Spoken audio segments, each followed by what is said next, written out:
I went back to the bank to sign one last paper, but found my son and his wife emptying my account instead. That sentence alone feels like something torn from a cruel novel, yet it was the moment my entire world collapsed. I had walked into the bank that morning with nothing but a pen in my hand and hope in my heart. That final signature was supposed to be a simple act of closure, a way to secure my family's future.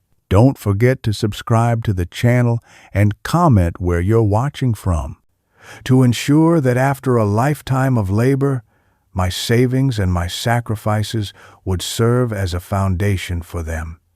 But fate has a way of showing you the truth when you least expect it, and what I saw that morning ripped the blindfold from my eyes forever. The air in the bank was cold, a manufactured chill that usually comforted me, a reminder of stability and order. But as I approached the counter and handed over my identification, I was told to wait just a few minutes. I paced, humming softly to myself, until I heard laughter, familiar voices drifting from one of the side offices.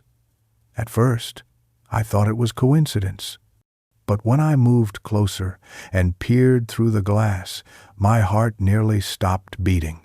There they were, my only son and his wife, seated at a desk I had occupied countless times before, speaking in hushed, excited tones as they signed document after document. The banker beside them flipped pages, pointing at figures that made my stomach twist. And there it was on the screen in front of them, my account, my life's work, numbers dwindling as transaction after transaction was approved. My son's hand moved with eagerness as he signed, while his wife leaned over his shoulder, a smile of triumph on her lip. I froze in place, my body heavy as stone, my mind spiraling into disbelief. Could it be a mistake? No, it was unmistakable. The name on the account, the balance, the familiar digits of the fund I had protected so carefully, everything pointed to me. Yet they sat there, as if I had already vanished from the world, as if I were nothing but a signature on a paper they no longer needed. The sound of their laughter echoed in my ears, cruel and mocking, though they had no idea I stood nearby. My son, my boy, whom I had raised with endless patience, for whom I had worked double shifts and denied myself comforts, was now robbing me in broad daylight. His wife, who often looked at me with disdain but accepted every gift I ever gave, was encouraging him with eager eyes. My chest tightened, a mix of betrayal and rage boiling inside me. I had sacrificed everything for them, and here they were, draining me dry as though I were already dead. I turned away before they could see me. My hands trembled as I gripped the edge of a chair in the waiting area, steadying myself so I would not collapse. The room felt suddenly smaller, suffocating, as the truth pressed down on me. That moment was the fracture point of my life, the instant where my illusions of loyalty and family shattered into dust. And as I stood there, unseen, one thought began to rise above the chaos in my mind. They believed I was blind to their greed. They believed I would never know. They were wrong. My heart pounded so violently that I could feel it in my throat. Each beat sounded like a hammer striking an anvil, each breath coming shorter and sharper until I feared the bankers standing nearby might notice something was wrong. I clutched the armrest of the chair, as if holding on for dear life, my knuckles whitening, my chest tight with disbelief. It was as though the world had tilted off its axis, and I was sliding into some nightmare where family turned into strangers and loyalty turned into theft. For a moment, I could not move. I could not even blink. My eyes remained fixed on the glass partition, where I had seen my son's eager hand scrawling across my future as though it were his by birthright. My own son, the boy I had carried on my shoulders when his legs grew tired, the child I fed even when I had to go hungry myself. The memories of his small hand clutching mine on the way to school flashed before me, only to be drowned out by the image of that same hand, older now, signing away everything I had spent a lifetime building. How could he? The question pounded through my skull like a drumbeat. How could he, the one person I thought would honor my sacrifices, look me in the eye all these years, call me father, and then drain me of every last penny the moment my back was turned? And his wife, her laughter echoed in my ears, a cruel undertone to the devastation unraveling inside me. She had always seemed dismissive of me, brushing off my words, barely disguising her contempt. But I tolerated it. I forgave it, because I believed love bound us together as a family. Now I realized her disdain had been rooted in greed all along. The room spun. I wanted to storm into that office, slam my hand on the desk, and demand they explain themselves. I wanted to shake them, to scream, to shout all the words bubbling up inside me. But my legs refused to move. My body remained frozen, paralyzed by the magnitude of what I had witnessed. The betrayal was so profound, so shameless, that my mind lagged behind reality, struggling to accept what my eyes had already confirmed. Inside, a storm raged. Questions clawed at me, merciless and unrelenting. Was I nothing more to them than a walking wallet? Did every sacrifice I made, every blister on my palms, every sleepless night at work, every meal I skipped so they could eat mean nothing? Had I raised a son? Or had I unknowingly raised a vulture, waiting for the moment I was weak enough to strip me bare? The air in the bank grew heavy, suffocating. I tried to steady my breathing, but the betrayal pressed down like a weight on my chest. I could almost hear my late wife's voice, gentle and reassuring, telling me to hold firm. She would not have believed this of her own child either, but she would have seen what I was beginning to see, the truth. I swallowed hard, forcing my trembling hands to still. They thought I was weak, too old to notice, too blind to act. They thought I would simply fade away, leaving them with everything I had ever earned. But in that moment, beneath the suffocating grief and disbelief, another feeling began to stir, something sharper, colder, more enduring. I did not yet know what I would do. I only knew this: I would not forget. I would not forgive. As I sat there, my chest still heaving from the weight of what I had just witnessed, memories began to claw their way back into my mind. They were memories I had once buried under excuses, moments I had dismissed as the carelessness of youth or the arrogance of inexperience. But now, replayed in the light of their betrayal, those moments took on a sharper edge, each one a warning I had ignored. I remembered the first time my son rolled his eyes at me in front of his wife. We had been at the dinner table, and I spoke about the importance of saving money, of never living beyond your means. My son sighed loudly, shaking his head as if my words were the ramblings of a fool. His wife chuckled, stabbing at her food with a fork, and said, "You're so old-fashioned, Dad. Times are different now. No one lives like that anymore." I forced a smile that night, telling myself it was harmless banter. But the sting never quite faded. Then there was the time I offered to help them with a down payment for their house. I had expected gratitude, maybe even hesitation, because the sum was not small. Instead, my son accepted without blinking, as though it were a given, as though my years of sweat and labor existed only to provide for his comfort. His wife had chimed in with a careless, "Well, it's only fair. After all, it's going to be ours one day anyway." I remember sitting in my chair that night, staring at my hands, wondering if I had spoiled them into believing generosity was their birthright. And it did not stop there. Whenever they needed money, whether it was for a new car, a lavish vacation, or some emergency that always seemed to coincide with their desire for luxury, I opened my wallet. I told myself it was love, that providing for them was my duty as a father.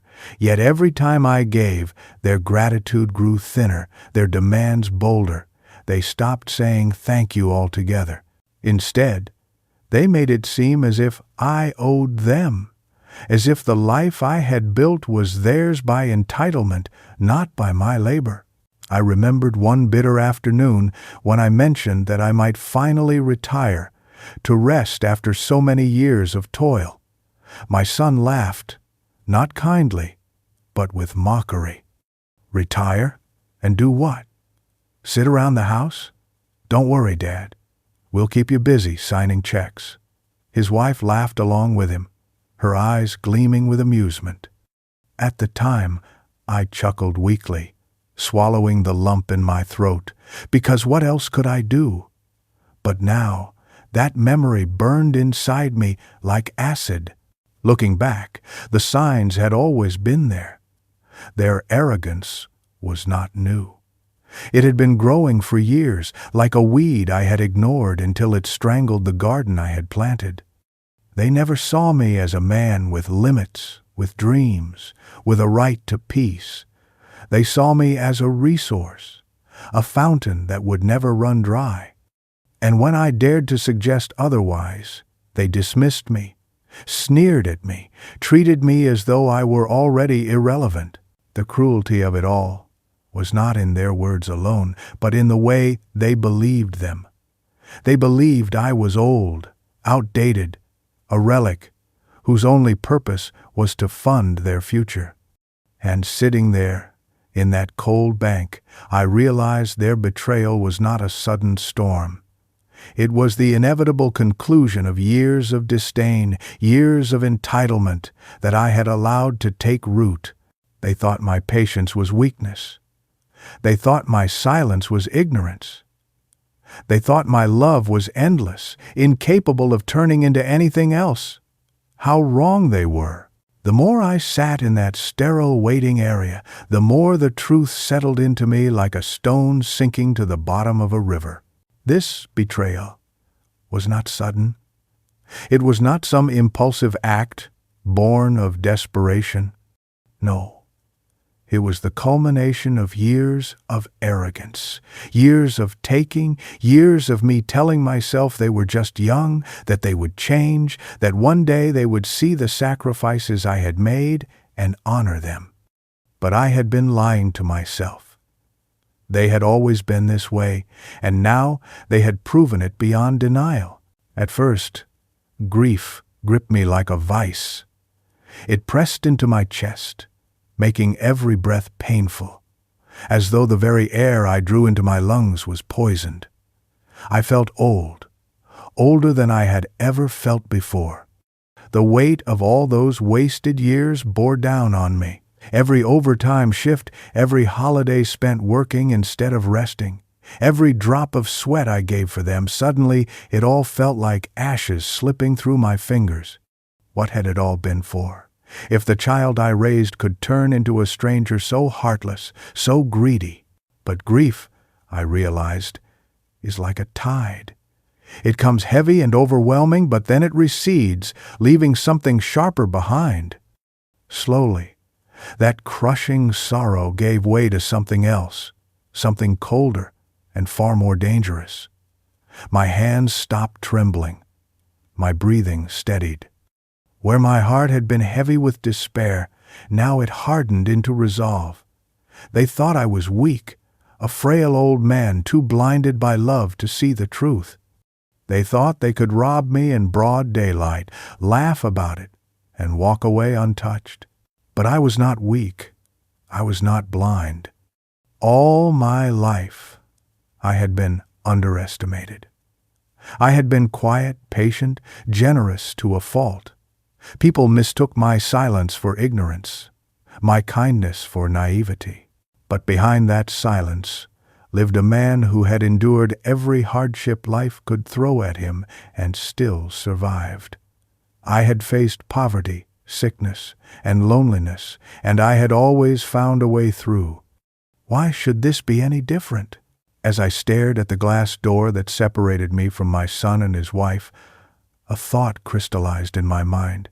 They believed they were draining me of everything, but they had only taken numbers on a screen, paper that could be replaced, wealth that could be protected if I acted quickly enough. What they had truly done was ignite something in me they could never take back, a cold determination to show them who I really was. I would no longer cry over their betrayal. I would no longer beg for their respect. Those days were gone.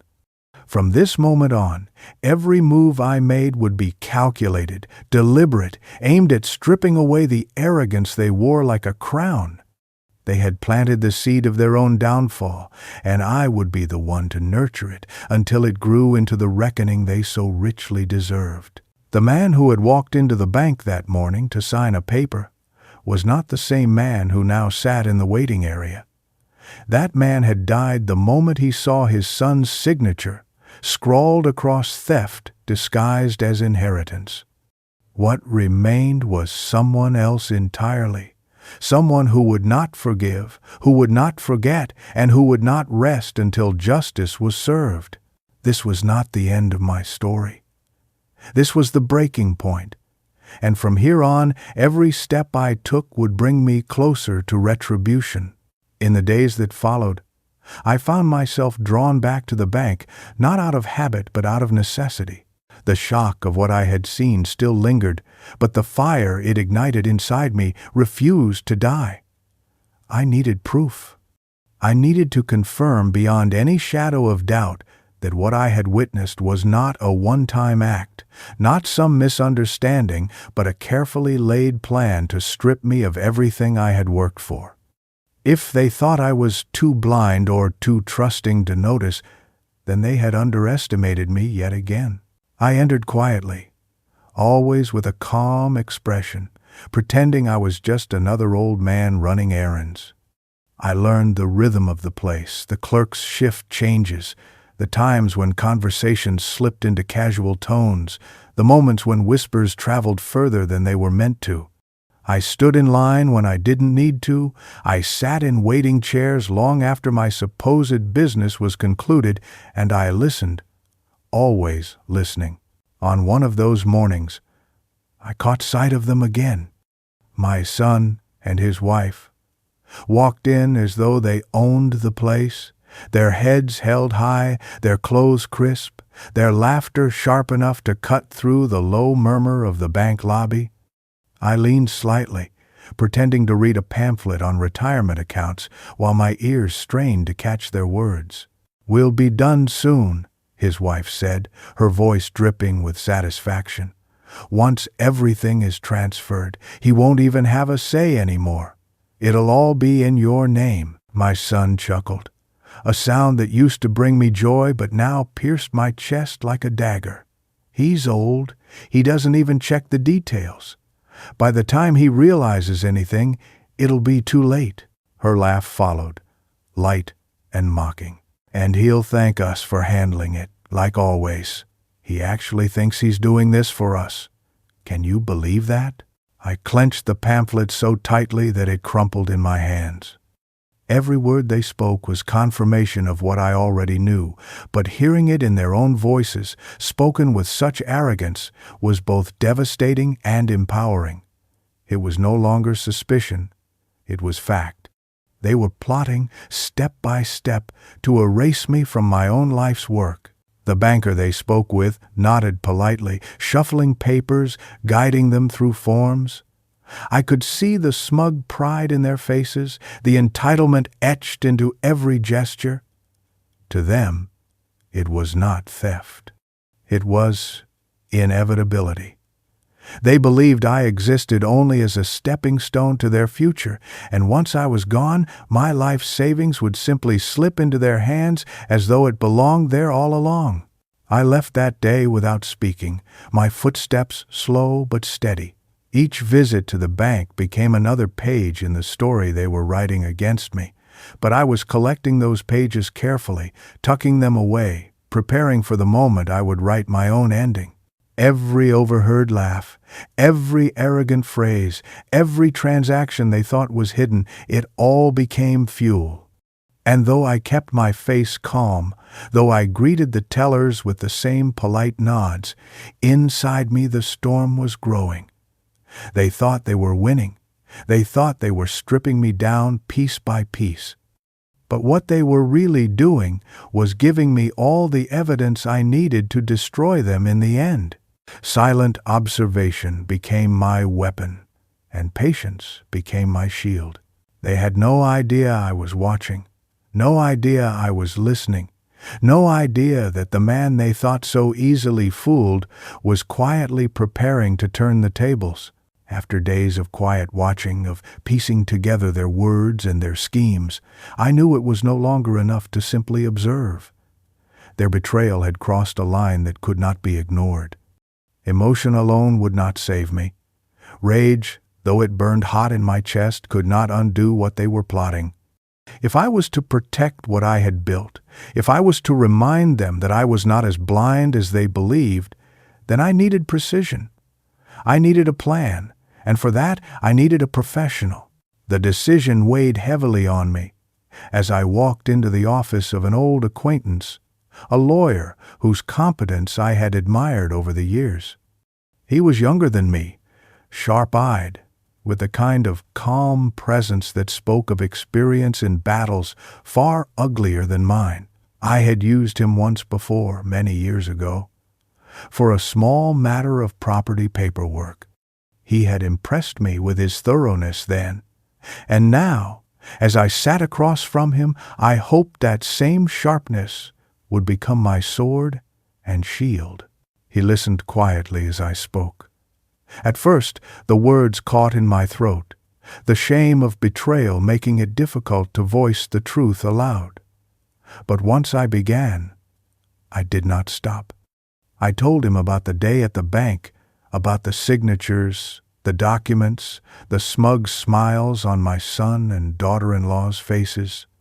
I repeated the words I had overheard, their arrogance, their open discussion of how I was too old to notice, too naive to stop them. The lawyer did not interrupt. He sat back, his hands steepled, his expression unreadable. Only when I finished did he lean forward, his voice calm but firm. "You've done the right thing by coming here before reacting. If you had confronted them, you might have given them time to cover their tracks. Now, we still have options." Options. The word felt like a lifeline thrown to a drowning man. He began to lay them out, piece by piece, as if constructing a puzzle only he could see clearly. "Restructure the accounts," he said. "Freeze access where possible. Redirect ownership of certain assets into legal trusts, where only my signature could move them." He spoke of wills and deeds, of clauses hidden in paperwork that could strip my son of any automatic claim. He told me that arrogance often made people sloppy, and if they had moved too quickly, there were likely loopholes I could exploit. As he spoke, I felt something shift inside me. The grief and humiliation I had carried into that office began to harden into something colder, sharper. It was not vengeance for its own sake that I sought, it was justice, the quiet and deliberate kind that could not be undone with apologies or excuses. This was not about shouting matches or slammed doors. This was about ensuring that every step they took toward stealing from me led them straight into the walls I was about to build. I left the office with a folder of documents tucked under my arm, my head clearer than it had been in weeks. The lawyer had given me more than a strategy. He had given me control, and with it, a sense of power I had almost forgotten I possessed. They believed they had already won, that I was too weak to fight back. But they were wrong. The game had only just begun, and now I had a weapon they could not see coming. The following week, I returned to my lawyer's office with a steadier step than before. The weight in my chest had not disappeared, but it had transformed into something I could carry, something I could use. The man across from me greeted me with the same calm professionalism, and then, without wasting time, began to unfold the strategy that would become my shield and my sword. "First," he said, spreading a set of papers across the desk, "we need to restructure your accounts. Right now, they're too exposed. If your son and his wife have access to your financial details, they're likely moving quickly. We can stop that momentum. We'll redirect the funds into a separate trust in your name, something they won't even know exists. Their transactions will stall, and by the time they realize it, everything will already be out of their reach." I leaned closer, my eyes tracing the lines of legal jargon that had once seemed meaningless to me. Now, each clause, each signature box, felt like a fortress wall rising between me and their greed. "Second," he continued, his voice steady, "we'll tighten the deeds to your properties. If they're expecting inheritance, we'll add conditions, clauses that make access contingent on behavior, oversight, and your direct approval. In short, they won't inherit a single brick without your say-so."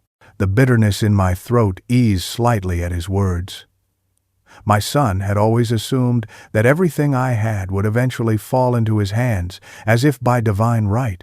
To hear that this arrogance could be undone with a few signatures of my own was like tasting freedom again. "And finally," the lawyer said, lowering his voice, "we set traps, legal traps. We give them just enough rope to keep acting as though they've already won. The moment they overstep, and they we'll have the evidence, and they'll have no defense. Fraud, misrepresentation, attempted theft of assets. If necessary, we can press charges.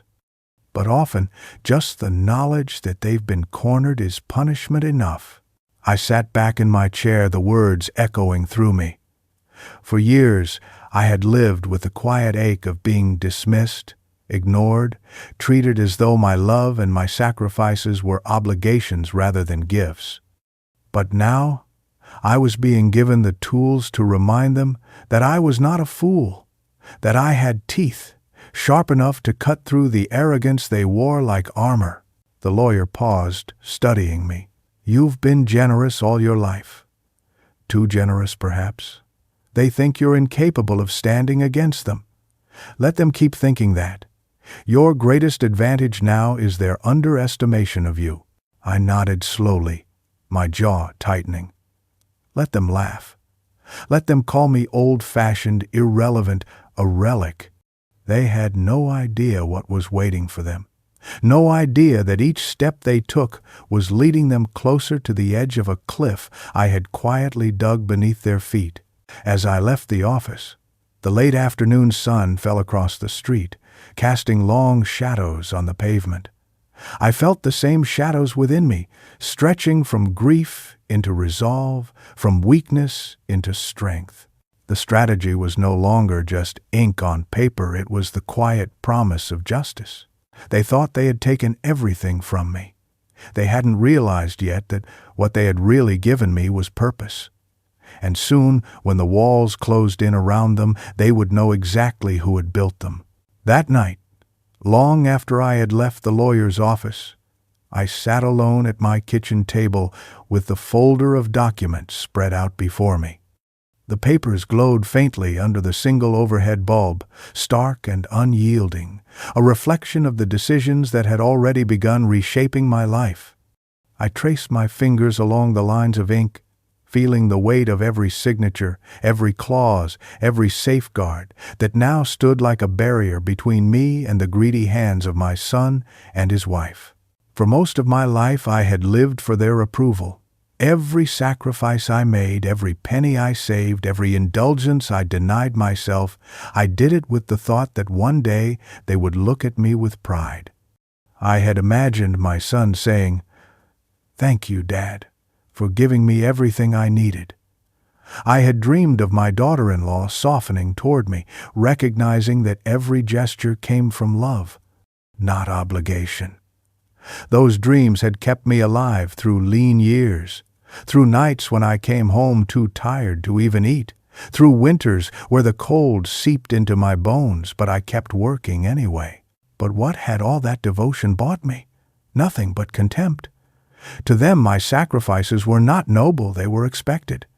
My love was not seen as love, but as duty. And when they laughed behind my back, mocking the very patience that had kept them afloat, I realized the cruelest irony of all.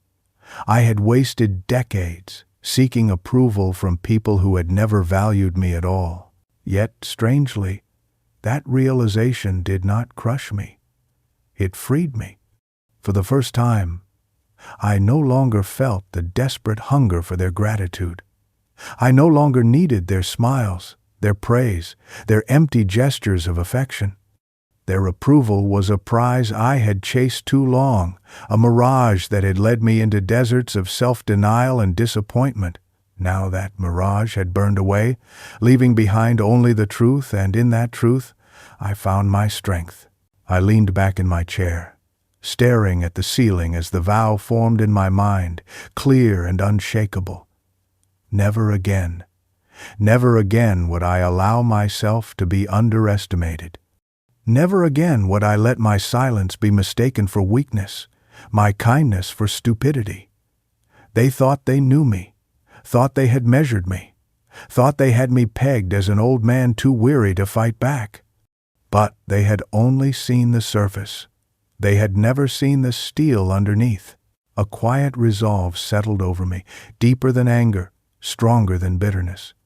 This was not about revenge alone, it was about reclaiming myself, about proving, not to them, but to myself, that I was not finished, not useless, not broken. I had given them everything once, and they had trampled it underfoot. Now, I would give myself something far greater, the dignity of standing tall, the satisfaction of watching them fall by their own arrogance. As I closed the folder and slid it back across the table, I felt lighter. My strength no longer came from being loved or accepted. It came from no longer needing their approval at all. The next time I saw my son and his wife, I made sure my face betrayed nothing. I smiled the same tired smile I had worn for years, spoke with the same quiet tone they had long mistaken for weakness, and nodded along as they filled the air with their usual chatter. Inside, my heart burned with the weight of what I knew, but I kept it locked behind my ribs. If they thought I was blind, then I would remain blind in their eyes for now. They carried on with their performance, confident in their deception. My son spoke casually about future plans, his voice filled with that smug assurance of someone who believes the game has already been won. His wife leaned in occasionally, her comments dripping with arrogance, reminding me once again of how little they thought of me. And I let them. I let every cruel phrase, every dismissive glance wash over me like water against stone. What they could not see was the work unfolding behind the scenes. Every signature I made in my lawyer's office, every line of paperwork we crafted, was a quiet act of reclamation. Accounts that they thought lay open were slowly being transferred into trusts. Property deeds they assumed would pass seamlessly into their hands were quietly rewritten, now requiring conditions they could never fulfill. Even the insurance policies, long forgotten by them, were being redirected and fortified. I remember one particular evening sitting with my son while he bragged about a new purchase, a car he could not possibly afford without dipping into money that was not his. He laughed, waving his hand dismissively when I asked how he managed it. "Don't worry, Dad. It's all under control. You don't need to trouble yourself with details." I sipped my tea slowly, hiding the smirk that threatened to show. If only he knew that, while he was basking in his false sense of control, every detail he dismissed was quietly being taken from him, brick by brick. My lawyer had told me something that echoed in my mind each night. Arrogance blinds people to the traps set right beneath their feet. That truth became my guiding principle. I gave my son and his wife no reason to suspect a thing. I answered their calls. I lent an ear when they needed to boast. I even offered small sums here and there, just enough to keep up appearances. And all the while, the walls of the fortress were rising higher, the gates reinforced, the locks secured. They thought the account was theirs to drain. Soon, they would discover that the river had been diverted, leaving them with nothing but a dry bed of dust. They thought the properties were theirs to inherit. Soon, they would realize they had been cut out of the will entirely, replaced by clauses they could never overcome. It was a strange feeling, playing this role. To act the part of the trusting father while secretly undoing their schemes required a discipline I had not known I possessed. But each day I played along, I felt stronger. Each false smile was a weapon. Each polite nod a step closer to their undoing. They believed I was powerless, and that belief was the most powerful tool I had. By the time they realized the truth, it would be far too late.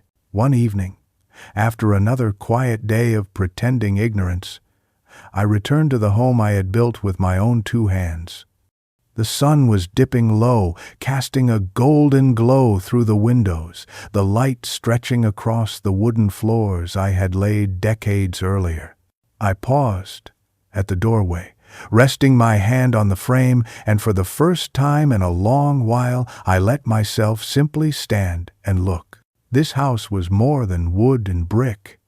It was more than an address on a deed. It was the story of my life, written into every nail, every wall, every memory etched into its corners. I ran my hand across the grain of the wood, feeling the years under my fingertips. Here, in this living room, I had watched my son take his first steps. I could still hear the small patter of his feet, the squeal of laughter when he toppled into my arms. My chest ached as I remembered the warmth of that moment, before arrogance had taken root in him, before greed had twisted his heart. I wandered further in, my hand brushing the wall where my late wife's photographs once hung. Her laughter seemed to echo faintly in the silence, a sound I had cherished more than anything. She had stood beside me through every struggle, offering comfort when my body ached from long shifts, reminding me why we worked so hard to give our son a better life. It was her spirit that made this house feel like a home, her love that turned bare walls into sanctuary. I could almost see her smile again, standing in the kitchen doorway, teasing me for tracking dirt inside after fixing the garden. The memory was so vivid it brought tears to my eyes. I pressed my palm flat against the cool plaster, and in that simple act, I understood what was at stake. This was not just about money. This was not simply a battle over accounts, assets, or inheritances. This was about protecting a lifetime of sacrifice, about defending the legacy of a man and a woman who had given everything to build something lasting. If my son and his wife succeeded, they would not just be stealing wealth, they would be erasing every drop of sweat, every moment of struggle, every ounce of love that had gone into making this house and the life it represented. I moved room to room, taking in the silence. The study where I had stayed up late balancing bills. The dining room where we shared meals, even when food was scarce. The small bedroom where I used to read my son stories until his eyelids grew heavy. Every corner whispered reminders that this house was more than a structure. It was proof that I had lived, that I had worked, that I had loved deeply. As I stood in the hallway, the vow rose again inside me, stronger than ever. I would not let them take this from me. They might see me as an old man clinging to outdated notions, but this home was not outdated, it was eternal. It was my life, my wife's laughter, my son's childhood, all woven together into a place that deserved protection. This was not just about defending assets. This was about defending myself, my dignity, my memory, my legacy. And for that, I would fight with every ounce of strength I still had left. It happened on a day I hadn't planned for, one of those moments when fate places you exactly where you need to be, though it wounds you to hear the truth. I had stopped by my son's house, something I rarely did anymore, but I carried the mask of my usual patience, pretending everything was as it had always been. I had knocked, but no one answered, so I stepped back toward my car. That's when I heard it, voices drifting through the open window, careless and unguarded. At first, I thought it was just laughter, the kind of mindless chatter couples share when they believe they're alone. But then the words sharpened, slicing through the air with cruelty I could hardly believe belonged to my own flesh and blood. "Your father's pathetic," his wife sneered, her voice ringing clear. "He has no idea what's happening right under his nose. He's just a useless old man who can barely keep track of his own papers. By the time we're done, everything will be ours, and he won't even notice it's gone." My breath caught, freezing in my chest. I felt as though the earth had tilted again, pulling me into some dark pit. But before I could even recover, my son's voice followed his voice. The very sound that once called me Dad, with affection now dripping with disdain. "You're right," he laughed. "He doesn't even question us. He thinks he's being generous, like always. He actually believes he's securing the family's future. But the future is ours, not his. He's too old to understand. He'll sign whatever we put in front of him, and then we can finally live the life we deserve, the life they deserve." As though my decades of labor, of grinding my body into exhaustion, had been nothing but their birthright. As though I existed only to hand them luxury on a silver platter, too stupid to realize I was nothing more than a stepping stone for their ambition. I stood there, rooted to the pavement, the late afternoon air suddenly heavy and suffocating. Their words echoed in my ears, each syllable burning into me, deeper than any physical wound could have. "Useless old man," that phrase repeated itself, again and again, like a curse, like a branding iron pressed against my soul. I had endured their dismissiveness before. I had overlooked their arrogance, their mocking laughter, their greedy demands. But to hear it spoken so plainly, so mercilessly, without the slightest shred of shame, it was like seeing the final mask ripped away. They no longer pretended to respect me. They no longer even considered me human enough to hide their contempt. And yet beneath the sting of humiliation, something else stirred. Their words, cruel as they were, did not weaken me. They fueled me. Each insult was a spark, igniting the fire that already smoldered in my chest. If I had ever doubted the path I had chosen, their laughter erased that doubt completely. They thought I was a useless old man. Let them believe it. That belief would be their undoing, because while they mocked and plotted, I was already weaving the net that would trap them, already laying the stones of the wall that would shut them out forever. I turned and walked away without a sound, my steps steady, my resolve hardened like steel. They could laugh all they wanted, but the day would come when that laughter would die in their throats. The day of reckoning came sooner than they expected. My son had arranged a meeting at the bank, strutting as if he already owned the world. He had called me the night before, his voice laced with a false sweetness that would have fooled me once. "Dad, just meet us at the bank tomorrow morning.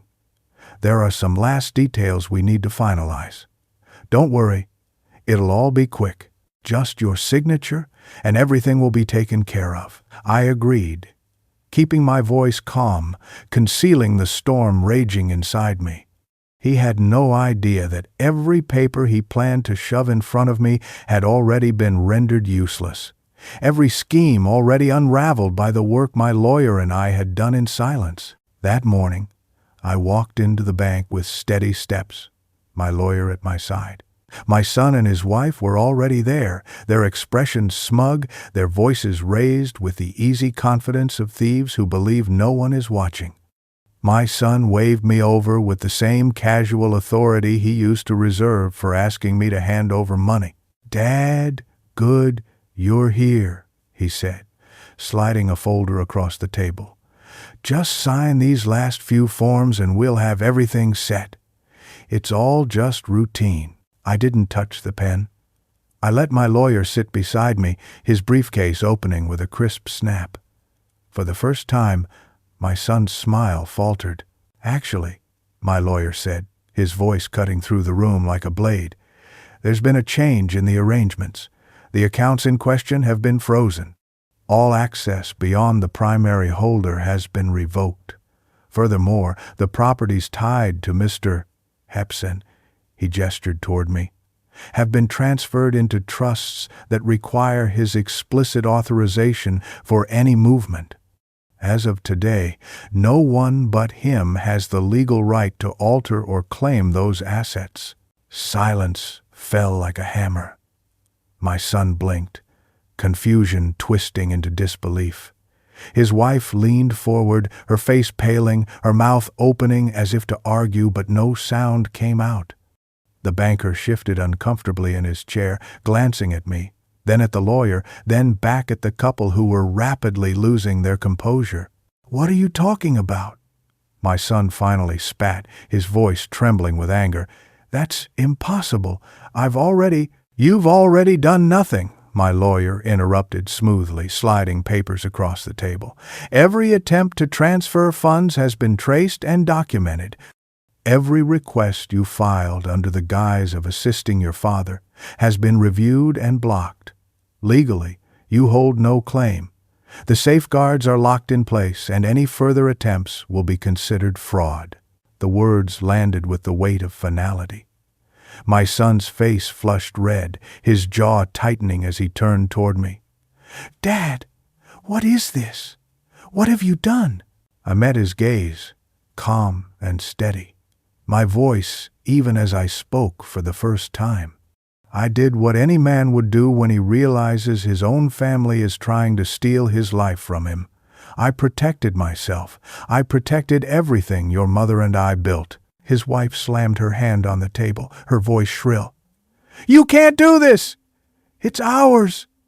You don't even need it anymore! You're old! You should be giving it to us!" The arrogance in her words no longer stung. It only confirmed everything I already knew.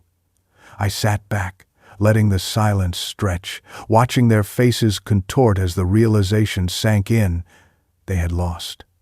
Their schemes had unraveled before their eyes, and there was nothing they could do to undo the walls now standing between them and my legacy.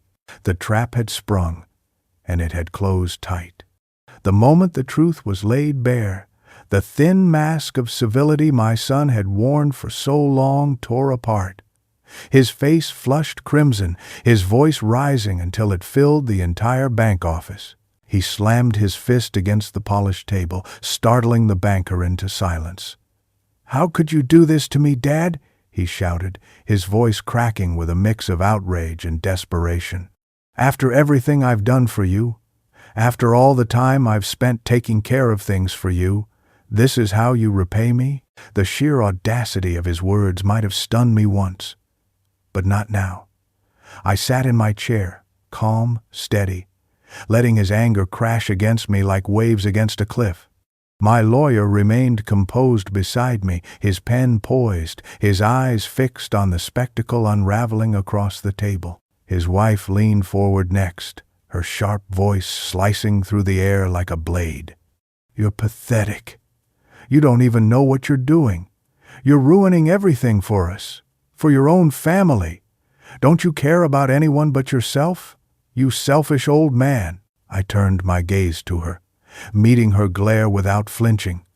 Her words dripped with venom, but I could see the tremor in her hands, the flicker of panic in her eyes. For all her arrogance, she had not expected this. None of them had. My son continued, his voice trembling with fury. "You don't understand, Dad. You're too old for this. You don't need the money. You don't need the properties. We do. We're the future. You should have just trusted us.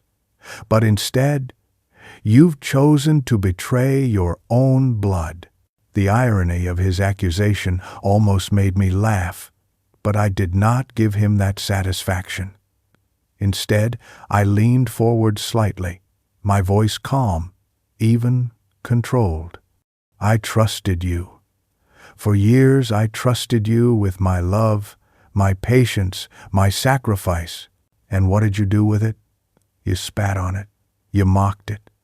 You tried to take from me not because you needed to survive, but because you believed you deserved it. You don't deserve a single thing I've built." The silence after my words was heavier than his shouting. I watched the anger in his face twist into something darker fear, because no amount of screaming could break through the wall of certainty in my voice. I was not arguing with him.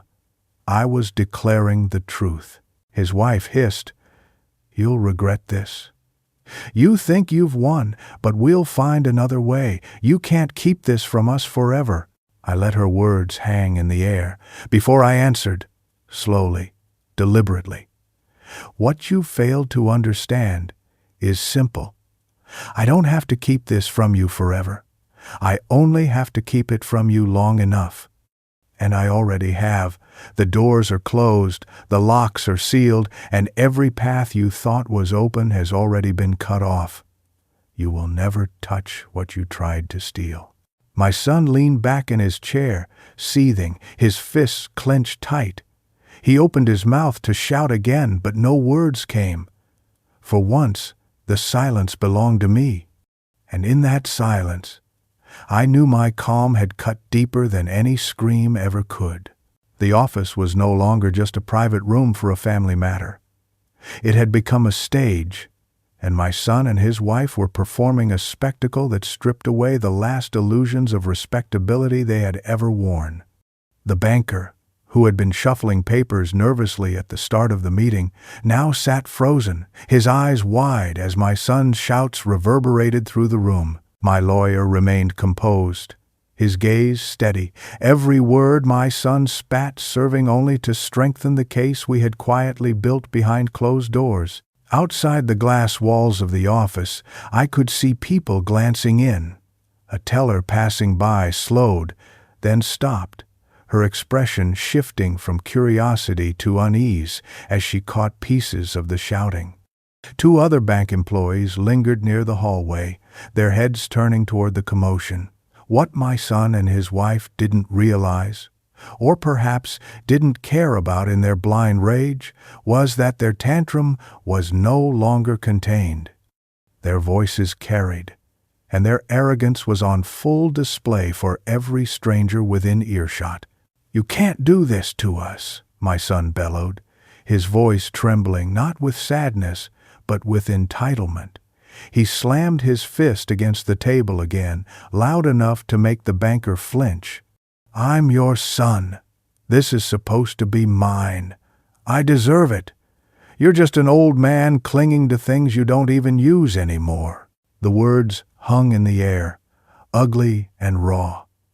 I watched the banker's jaw tighten, the flicker of judgment in his eyes unmistakable.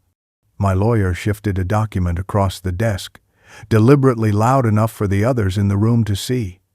It was a copy of the trust agreement, notarized, legal, undeniable. Every arrogant outburst from my son only made the contrast clearer. On one side, control and professionalism. On the other, childish rage and greed. His wife leaned in next, her face twisted with fury, her voice shrill enough to pierce through the walls. "You're ruining us. Do you hear me? Ruining us. After everything we've done for you, after all the time we've put up with you, you owe us this. Without us, you'd be nothing." The irony was bitter. Without them, I had built everything. Without me, they were nothing more than spoiled dependents who had mistaken my sacrifices for obligations. And now, their arrogance, once hidden behind polished smiles and polite facades, was crumbling in front of witnesses who would never forget what they had seen. I let the silence drag after her outburst, my gaze steady, my voice calm when I finally spoke. "Do you hear yourselves? This is what you call love? This is what you call family? Entitlement? Greed? Demands? Nothing more." My son shifted, his fury faltering under the weight of my words and the eyes watching from outside the office. For the first time, his voice cracked, not with anger, but with a flicker of shame.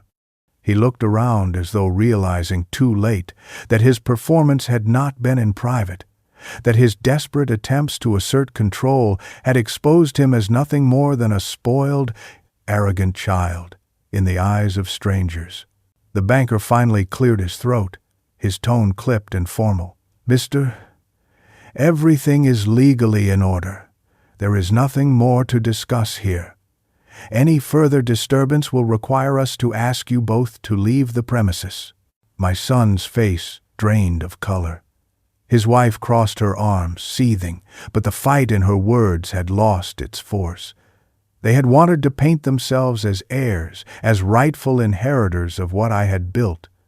Instead, they stood revealed as greedy parasites, their arrogance stripped bare, their tantrum witnessed by professionals who would carry the story of their downfall beyond these walls.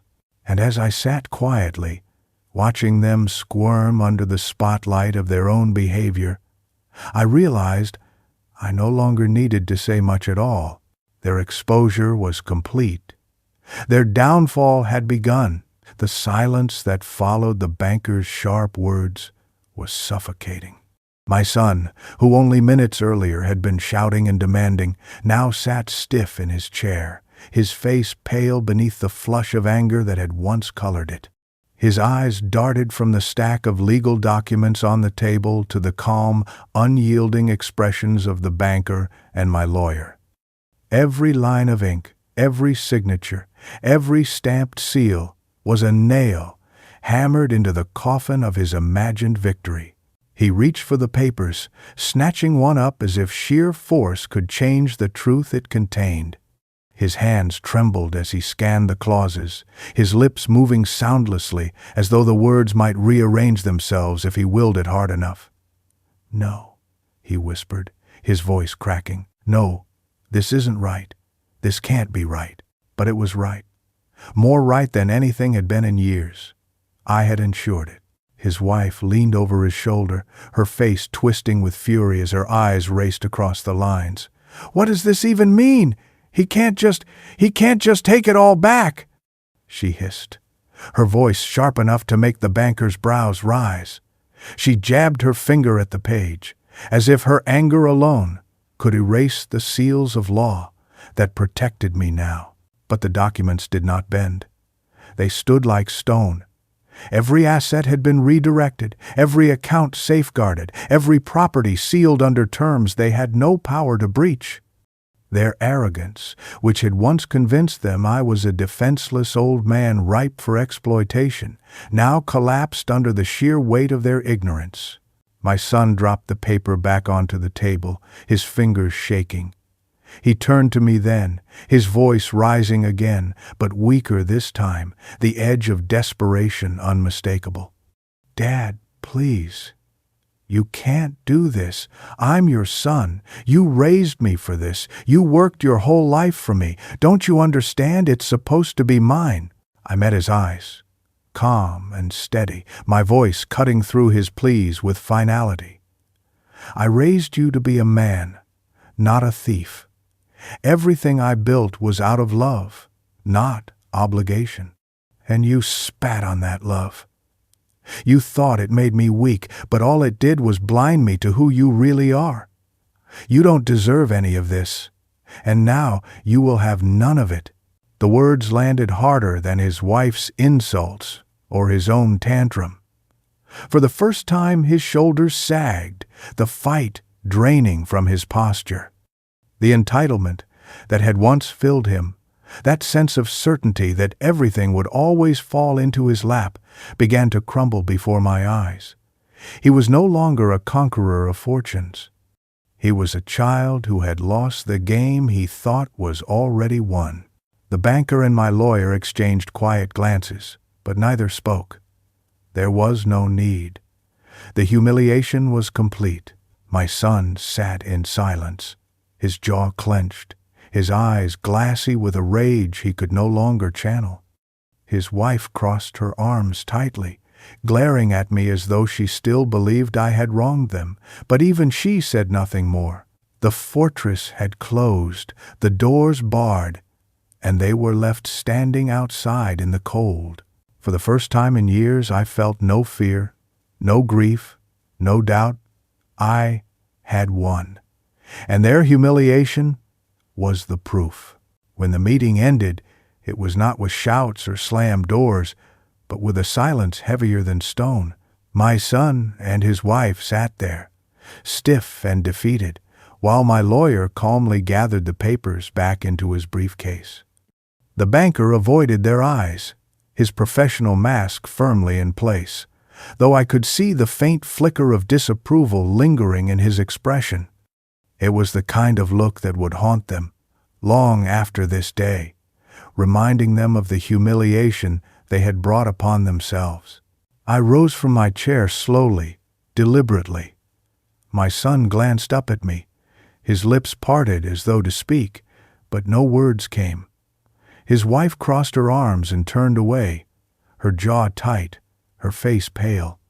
For once, they had nothing left to demand, nothing left to mock, nothing left to steal. Everything they had counted on had slipped from their grasp. I adjusted my coat, my movements calm, my face steady. Inside, I felt the weight of years, the grief, the exhaustion, the endless sacrifices I had made, but mingled with it now was something new, something that had been missing for far too long. Vindication. I walked out of that office with my head held high. My footsteps echoed in the hallway, and though I could hear the faint murmur of my son's voice behind me, it no longer mattered. He could plead, he could rage, he could curse my name to the walls. None of it had any power over me anymore. For the first time in years, I was untouchable. The glass doors of the bank opened before me, and the cool air of the outside world rushed against my face. I stood there for a moment, breathing it in deeply, letting it fill my lungs. It tasted different now, cleaner, sharper, freer. The sky stretched above me, endless and unyielding, and I realized I had been walking under a shadow for so long that I had almost forgotten what it felt like to step into the light. It wasn't just about the money. Yes, the accounts were secure, the properties protected, the inheritance locked away where greedy hands could never reach. But the victory went deeper than that. They could no longer use me. They could no longer treat my kindness as weakness, no longer twist my love into chains.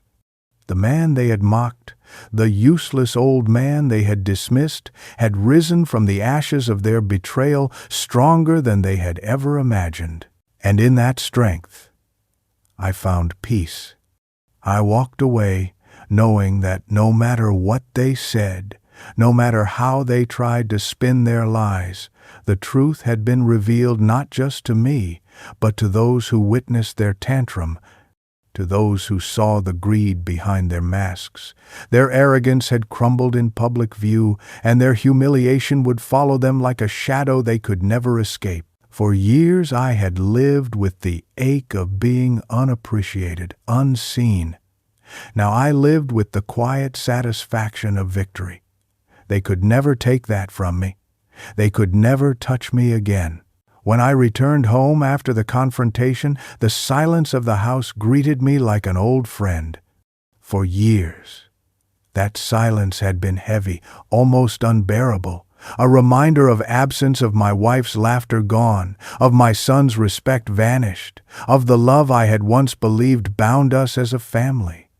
But tonight, that silence was different. It was not empty. It was mine. I walked through the familiar room slowly, my hand brushing across the walls as though reacquainting myself with a place I had lived in for decades, but never truly felt at peace in. For too long, I had looked at these rooms as spaces I was merely holding until they inevitably passed on to my son. But now, with every step, I felt something shift inside me. This was not his inheritance. This was my home. My path led me to the study. Against the far wall stood the old family safe, its steel frame scuffed by years, but still strong, still immovable.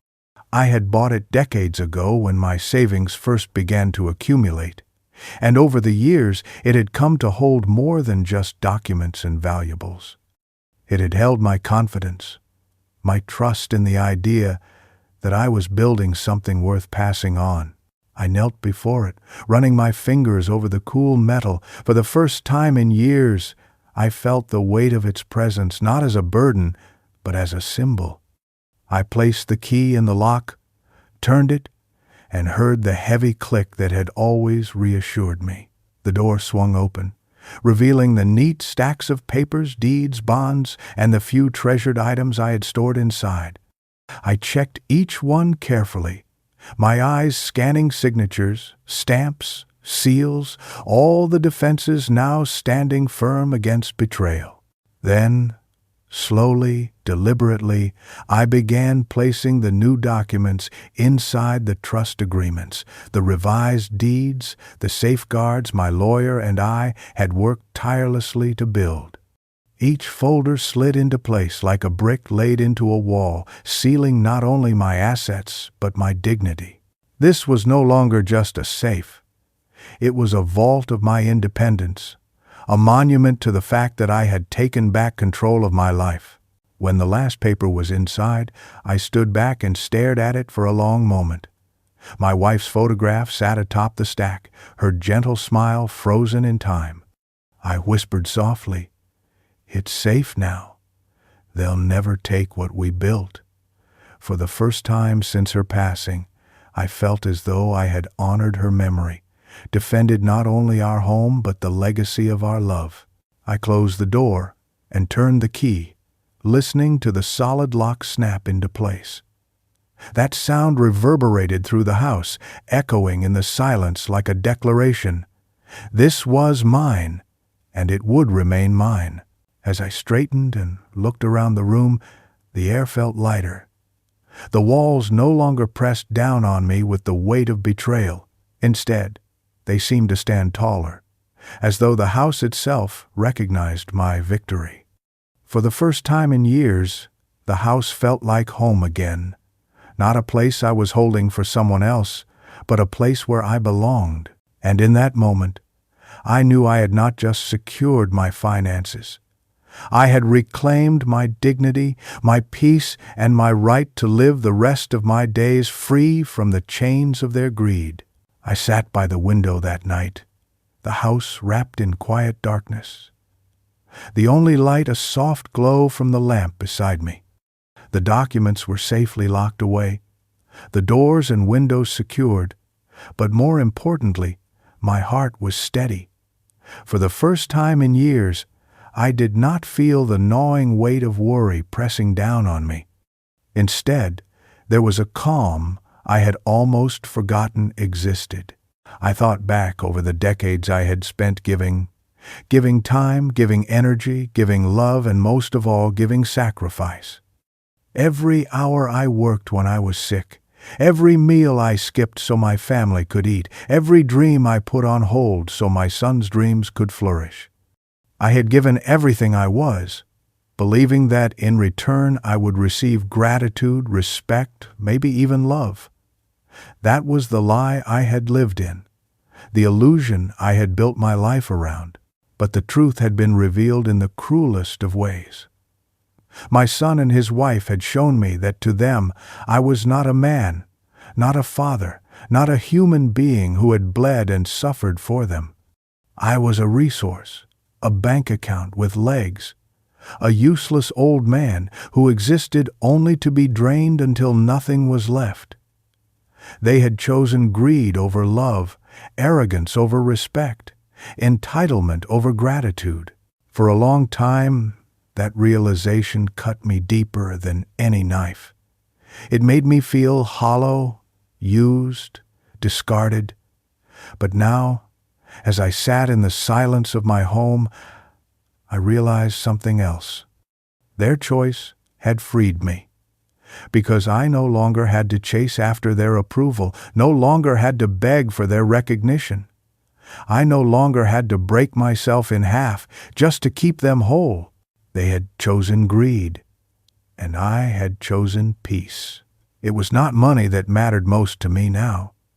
It was not the properties, the accounts, or even the deeds.